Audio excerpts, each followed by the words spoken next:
Bonjour à tous, nous sommes actuellement avec Elsevier qui est un artiste peintre originaire de Saint-Étienne. Bonjour Elsevier. Bonjour.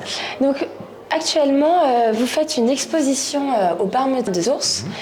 Cette exposition s'intitule La neige est une couleur. Est-ce que vous pouvez me parler un peu de cette exposition? Alors, le titre, c'est un titre qui s'est voulu déjà poétique, un peu irréaliste, et un titre qui coïncide bien avec mon travail, parce que je peins toujours sur des fonds blancs. Et les fonds blancs ont différentes couleurs, différents blancs, comme la neige. Donc, j'ai trouvé ce titre assez sympathique, plutôt qu'appeler ça peinture sur fond blanc. Et ce qui est vrai, c'est que la neige, pour moi, comme le fond blanc, c'est quelque chose qui peut être considéré comme neutre, comme une non-couleur, mais en fait, qui reflète plus les autres couleurs. Donc c'est une couleur qui change tout le temps. Au coucher du soleil, la neige, elle est orange. Le matin, elle est un peu bleutée. Exactement comme le blanc du papier. Avec le contraste aussi. Avec le contraste, voilà, oui. Donc l'idée, c'était de représenter la neige sans la peindre. C'est-à-dire avec le blanc du papier. Donc c'était la gageure de ma série sur la neige, c'est de dire, je représente la neige comment? Bon, en mettant un skieur. On sait que le skieur, il ne se retrouve pas au bord de la plage. Ou alors il s'est trompé de route. Donc on a déjà la notion de la neige. Et surtout avec ce fond blanc, ce que j'aime quand j'observe les skieurs, la neige, c'est que toutes les couleurs ressortent, les couleurs des vêtements. Donc moi, comme je travaille beaucoup sur le drapé, beaucoup sur la représentation vestimentaire, sur les codes vestimentaires, pour moi c'est un régal. Et là, vous avez au total plus d'une soixantaine d'œuvres que vous avez emportées avec vous. Là, on a quelques exemples autour de nous. On a notamment cette dame qui est en train, on imagine qu'elle est en train de se promener sur le front de neige. Justement, est-ce que ces personnes que vous représentez dans vos œuvres sont des modèles ou c'est vraiment tout part de votre imagination? Non, c'est d'après modèle. J'ai un appareil photo et je prends beaucoup de photos dans la rue, de loin, et ce qui me sert d'esquisse.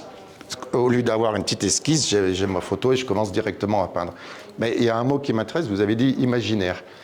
Dans mon idée, la principale, c'est de montrer les choses sans donner mon avis, montrer les choses telles qu'elles sont, et c'est aux gens de terminer le tableau, d'imaginer ce qu'ils veulent.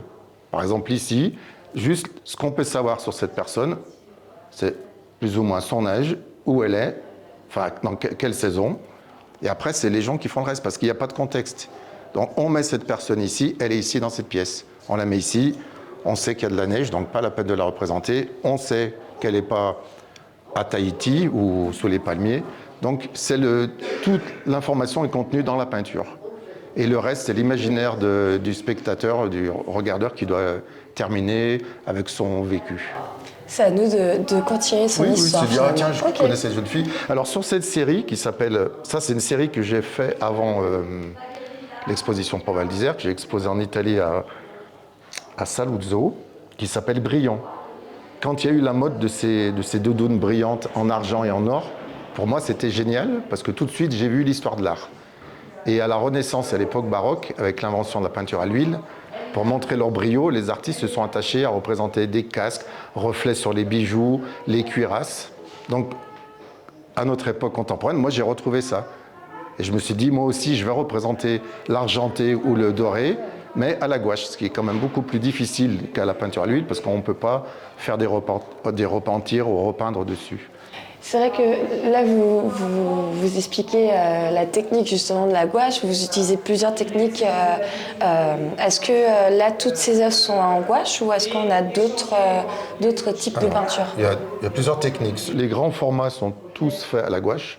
Donc grand format, c'est les formats raisin 55 par 65, format grand aigle 110 par 75 et les plus grands 150, donc c'est fait à la gouache. Les petits formats, c'est sur papier, c'est crayon et aquarelle. Donc ils peuvent être faits sur le vif ou d'après mes carnets de dessin.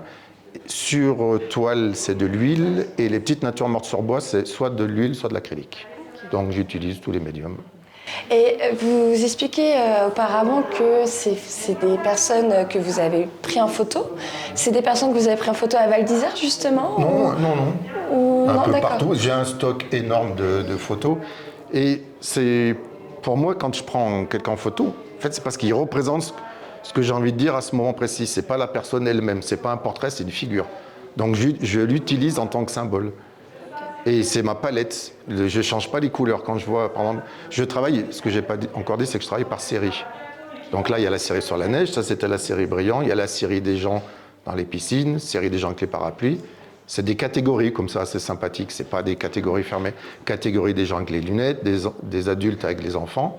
Donc quand je travaille sur une série, ou j'ai fait une série sur les boubous avec les tissus wax, je vois quelqu'un qui correspond à ce que j'ai envie de dire, les couleurs qui me plaisent, parce que chaque personne s'habille avec des belles couleurs quand on sort. On est un peu un tableau vivant, on ne s'habille pas n'importe comment. Donc moi j'aime représenter ça. Et quand quelqu'un correspond, je prends quelques photos, mais de très loin, et on ne reconnaît jamais les personnes. Je n'attente pas à leur dignité ou rien du tout. Donc, et ce n'est pas forcément ressemblant non plus, c'est mon point de départ sur l'idée que j'ai envie de dire. C'est plus des icônes, des figures du quotidien que des réels portraits. Et c'est vrai que parmi donc, ces différentes œuvres qu'on peut apercevoir ici, il y a aussi des petits tableaux, donc on en a un peu parlé, des natures mortes, c'est ça.